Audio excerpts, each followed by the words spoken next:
Got your eye on a second-hand bike? Here's 10 things you want to check before you buy. This one doesn't apply to disc brake bikes, but if you have a rim brake bike, you want to check the braking surfaces. And this is a fairly quick one to check as well. As you use your brakes, they'll rub against the braking surface on the wheel and remove material over time. That means braking surfaces will slowly become concave. You'll be able to see if the braking surface has gone from completely flat, which is how it starts off when it's new, to concave, or you can run your finger along the braking surface and feel if it's changed. If it's really concave, it means the braking surface is worn and the wheel probably doesn't have that much life left. With cheaper wheel sets, it might not be worth getting them rebuilt because the cost of rebuilding a wheel may be more than the parts, but if you really like the wheels, you can get new rims laced onto the same hubs. This is a wheel. Attached to the wheel is a tyre. A tyre is something that you definitely need to check.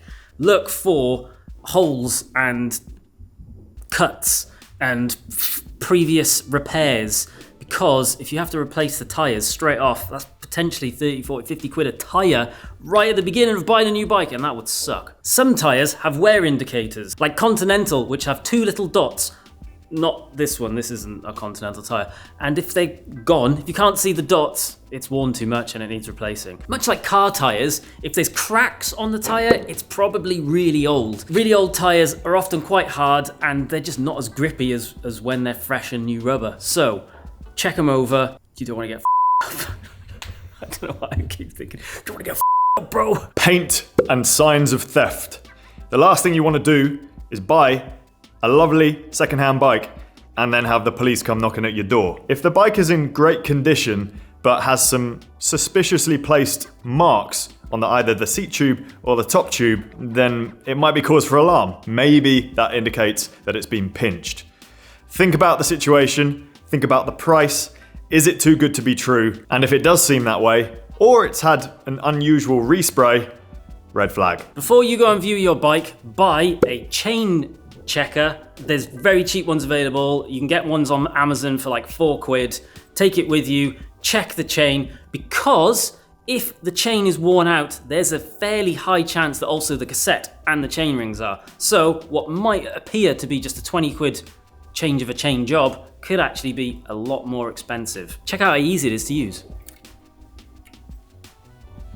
Not worn out. If you really want, you can buy a hideously expensive chain checker, which is absolutely no better. And to be honest, I have no idea how to use this one because it moves and stuff. Don't buy this, buy the cheap one. Check for rust. If you found a second-hand bike and it's rusty anywhere, it's a sign that it's been neglected. A tiny bit of surface rust can appear if you've cleaned a bike and then not dried it and left it overnight. That's easily removed and not much of a problem. But we're talking more than that. If there's loads of rust and you can see it's built up over a long period of time, those parts probably need replacing, which can add up to a considerable expense. You can avoid rust building up by drying and lubricating your bike properly after cleaning it. So this is a maintenance tip too.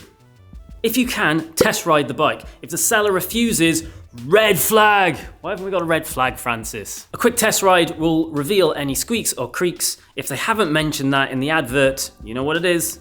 Red flag. I'm really disappointed we haven't got a red flag. We're gonna have to get one. Creaks on bikes are surfaces rubbing against each other, which can be anything from saddle rails, skewers, bottom brackets, chain rings, handlebars, headsets, pedals, the list goes on. Basically anything. The creaks can come from anywhere. People always think they're the bottom brackets. They're often not. What it potentially means is the bike hasn't been looked after and serviced and greased and lubricated and loved. Giving a bike shop a job of diagnosing the creak can be very expensive because it can be from anywhere. It might sound like it's coming from one place, but it's actually the source of somewhere else.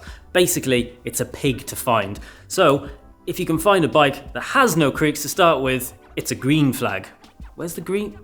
Why have we got a green flag, Francis? Check the bearings. There's 3 sets of rotating bearings to check here on a regular bicycle. Headset, which is the pivot point up near the handlebars where you steer the bike. Lift the front wheel off the ground, turn the handlebars, and see if it moves smoothly. Any noise or roughness will mean that these bearings are worn and probably need replacing. You could also check for play by squeezing the front brake and rocking the bike forward and backward. However, it could just mean that the headset needs tightening up if that's the case. For wheel bearings, same kind of test. Lift up the wheels, give them a spin. If they sound rough, or if you can feel vibration going through the frame as the bearings are turning, they probably need replacing. And this can get expensive. Bottom bracket, really easy one to test. This is down where your pedals are. Spin the pedals around. You can do this backwards. If there's any play, any noise, any roughness, then they need replacing. The cranks should be snug, and the only noise you should hear will be from the drivetrain, not the bearings themselves. In terms of replacing these, we asked our bike shop friend Nick. New headset bearings are about £10 each, but the labour to install them is around 30. Wheel bearings, anything from £5 upwards, and then again, £25, £30 labour charge on top of that. Bottom brackets start at around £30, but again, £25 labour fee. You can see how this all adds up. And if there's multiple problems with the bike, it's probably worth getting it a full service, which turns into over £100. Definitely worth checking before you walk away with your new second-hand bike. Used second-hand bike. Check the Derailer Hanger. A derailleur or mech hanger is a small piece of soft metal that bolts in between the derailleur and the bicycle frame. The idea is that if you unfortunately have an accident, you crash, or your bike falls on the drive side, the derailleur hanger will bend, saving your derailleur and your frame. And then you just replace the hanger instead. Check your second-hand bike to see if the derailleur hanger is bent, because as great as they are, it could still mean there's damage to the derailleur or the frame. Ask the seller, see how honest they are. If the derailleur hanger is bent, do they have an answer? If not, red flag. Cracked carbon. If the frame is made of carbon fibre and it has a crack or any damage, it's not safe to ride. Cracks in carbon fibre can worsen over time, and the only way to get that bike rideable again is to do a carbon repair by a professional, preferably. This can be a considerable expense. I've had carbon repairs done on frames before where it's just been one impact and it's cost me over £200. Then you have all of the cosmetic paintwork afterwards if you want the bike to look the same as it did before. So really expensive. If it's carbon and it has a crack, red flag. Oh, if you do need a carbon repair, check out our friend Rob, who does carbon, what's his company's name? Rob Quirk? No, Carbon Bike Repair in Leatherhead. They did mine, it was good. Not an ad, I paid for it. Does the bike you're buying have hydraulic brakes like these? Have they lost pressure? When you pull the shifters, this is me pulling shifters, are they spongy? Do they go all the way down to the shifters? If so, then they might need to be bled. Some people are willing to bleed their brakes themselves.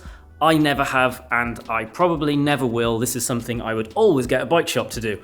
The problem with that is it's a relatively expensive job. It's going to add up, especially if there is actually an underlying issue that is causing them to need to be bled. Some cables might have a crack or a hole in it, which means some liquid is getting out. The shifters might be knackered and again letting out oil come from places that it shouldn't be coming from. It's all red flags.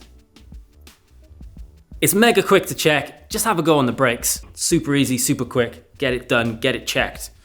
Don't get up by your hydro brakes, bro. Who's bro? There's 10 things that you probably want to check before buying a second-hand bike. Save yourself some money. Any suggestions? Put them in the comment section down below. Any questions? Comment section down below. Thank you for watching. Please subscribe, and see you guys soon.